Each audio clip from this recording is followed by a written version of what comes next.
Why does everybody keep telling you to get pre-approved? You know how much you want to spend. Well, just give me a few minutes and I'll explain why it's imperative that you're pre-approved through a lender before you start searching for a home.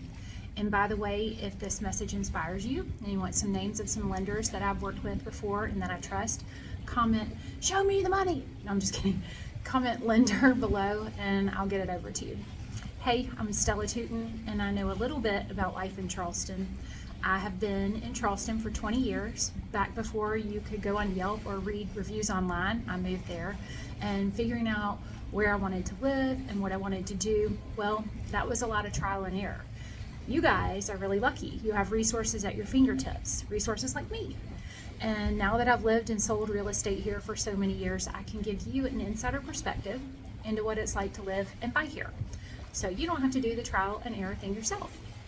So let's jump into why you need to be pre-approved before you even start searching for a home.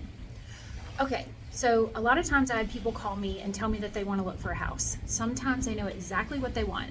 I want to spend $800,000 on a 4-bedroom house and I want it zoned for Mount Pleasant Academy. It needs to have a screen porch and I want white quartz countertops. And sometimes they don't have a clue what they want. They just know they want something. But most of the time, even those people that say they want to spend around $800,000, they haven't talked with the lender yet. They don't have a pre-approval. And honestly, I'm not blaming them. Lots of people don't know how important that is. But, and I know you may not want to hear this, but that's the first step before you should do anything when it comes to looking for a house. So what's the big deal with talking with the lender, and what the hell is a pre-approval anyway? Well, your lender is going to be the one who hooks you up with a mortgage. And that's important because without that, or a boatload of cash, you aren't getting a house. See, it's very important.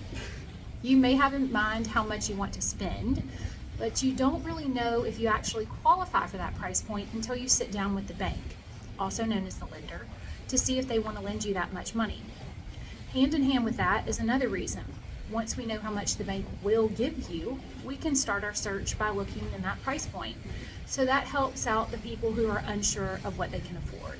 Lots of times I have clients that will say, I only want to spend $2,300 a month on my mortgage. How much house will that buy me? Well, unfortunately, as the realtor, I can't answer that. I don't know what your rate is or how much money you want to put down.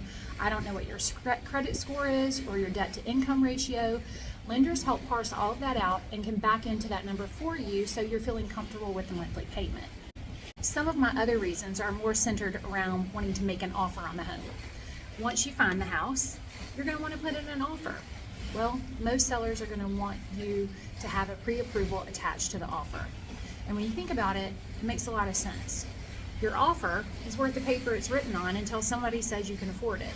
So even if you come in $20,000 over asking and you're beating out everybody else in a multiple offer situation, a seller isn't sure you can actually get the loan, so they're more hesitant to accept your offer.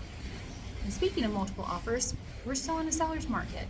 As of today, there are only about 2,000 homes on the market. That's not much. So when you see one you want, you need to be ready to pounce on it. There isn't time to get back to the house and find your bank statements and shop the rate around, send in your information, whatever it is. We need to be able to put an offer in their hands right then. And like I said, you need that pre-approval in order to put in the offer.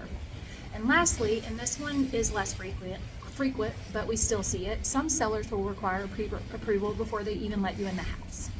I know that sounds like a lot, but in real estate, especially in the luxury market, we get a lot of looky-loos. People who want to go inside a $6 million house, people who want to see what the view of the beach looks like from the upstairs balcony.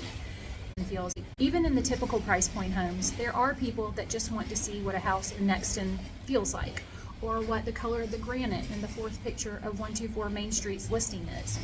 Remember, many times when you're going to see a home, there are people still living there. When you go in, you're oftentimes displacing the people that are living there. They have to load up their pets and they have to clean up their kids' clutter. They were planning their dinner schedule around your showing request. So sometimes those sellers want to make sure that the people that are going in and out of their homes are actually planning to buy it and not just looking around. So you can see there are actually a lot of really good reasons for needing that pre-approval before we can go see a house. I hope that was helpful. If you'd like any more information on real estate or any of the lenders I've worked with in the past, type in lender below and I'll send you some amazing people that I've vetted for you. Thanks.